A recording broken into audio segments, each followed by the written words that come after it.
咗大師姐，即係超級大師姐嘅分享啦，因為同我哋爭咗500期啊，即係大師姐，咁就講咗好多女監入邊，即係大家要點樣400幾點樣同人溝通啊，或者其實唔使咁擔心入邊嗰個環境，其實同而家呢個狀態其實都已經係好和平嘅狀態，因為其實我哋都係主要係負責佢哋嘅衣食住行。即係唔使佢哋唔會特登會玩你啊，或者係會特登刁難你啊咁樣嘅。咁我哋都係平常心去面對佢哋。咁就算佢哋會進行一啲無理嘅一啲投訴啊，或者咩，只要我哋企得正、做得啱嘅話，咁喺 SOSP 嘅話就一定冇事嘅。教主任學員黃楚琪。咁我想對翻啱先嘅分享，對於成組嘅小組討論，我會覺得係好有意義同埋我冇預期到會有呢啲咁嘅分享啦。咁因為我哋嚟到4日，可能好多嘢都未知啊，未好熟啊，學到嘅嘢可能都係一啲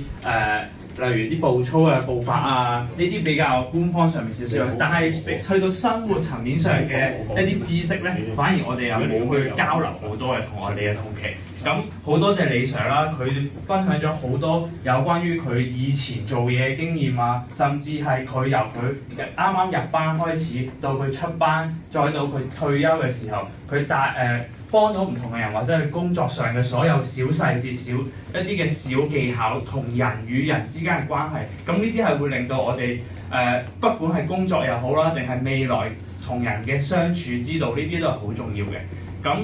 第二個問題啦，喺工作上同生活上遇到啲咩困難呢？咁我諗最大嘅困難可能就係因為我哋啱啱入嚟啦，好多嘢都未熟悉嘅，要好快咁去上手啦，所以會導致到大家有時候嘅壓力會頗大啦。咁我都希望大家可以為我哋祈禱啦，然後我哋都可以互相支持大家嘅。係5、9期嘅2級懲教助理文俊日啦。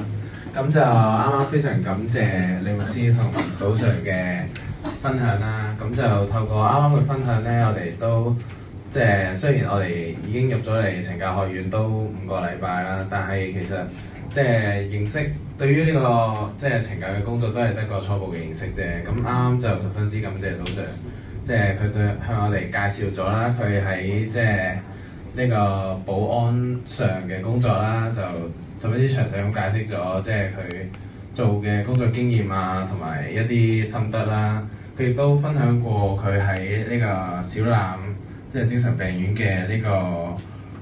經驗啦。咁其實幾難得嘅，因為小欖其實係一個比較特別嘅環頭啦，去處理一啲即係精神上有問題嘅病患嘅。咁其實都增進咗我哋呢組對即係懲教工作嘅認識啦，同埋對小欖呢個環境嘅認識嘅。咁同時李姑娘李牧師啱啱都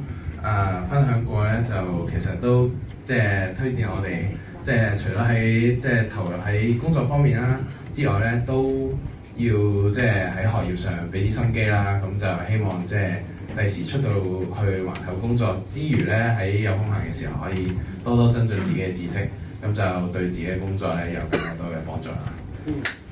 大家好，我係本期其中一個女學員啦。咁啱啱咧聽到好感恩同好開心，可以聽到長官有好豐富嘅分享啦。所以整個分享裏邊咧，我就覺得原來懲教署咧有唔同嘅範疇啦。咁咧就好似我哋嘅身體咁樣，我哋都有各自有頭、手、腳、眼睛或者唔同嘅身體部分啦。雖然咧佢哋係有負責唔同嘅功能啦，但係咧你就唔可以話邊一個咧係比較重要啲，因為咧喺唔同崗位上面，不論你係 AO2 好似我哋而家署任緊2級懲教助理啦，或者將來有機會可以勝任呢一個主任啦、懲教主任啦，甚至乎作為一個處長啦，大家咧緊守崗位嘅時候咧，就可以將整個懲教署咧可以做得更加之好啦。咁咧最後咧提醒到我哋咧，就係中學嘅時候咧喺宗教堂咧有一句説話叫做別叫他人小看我哋輕，好似類似呢句説話啦，就提醒住我哋咧即係我哋每個人都有我哋自己嘅好處啦、優點嘅時候咧，希望喺將來嘅時候咧，我哋可以與時並進，並且咧繼續去增加我哋嘅知識啦、進修啦，可以喺唔同嘅崗位裏邊盡我哋最大嘅責任，做到最好。謝謝大家。係，Hello。4期啦，咁我哋阿 Ken 啦，第2次過嚟呢邊啦，都好高興就喺愛群呢邊有呢個討論啦。咁上次就都聽到啲阿 Sir 分享嗰啲男監嘅事情，今次就聽到 Madam 分享啲女監嘅事情，咁都好開心嘅。今次最大得着就係話，可能聽到出面分享就話，可能面對所有事情，梗係最緊要係心態啦。即係我哋仲有最尾4個禮拜出班啦，都捱咗18個星期啦，都明白到心態真係好重要嘅。即係如果你心態好嘅，你會堅持落去，你會有個目標會好好嘅。雖然我自己唔信嘅，即係用翻一句比較出名，大家可能都聽過音樂嘅背後努力面前有隻標竿直跑，都希望俾7期新嘅同學，有個目標繼續去行落去。多謝。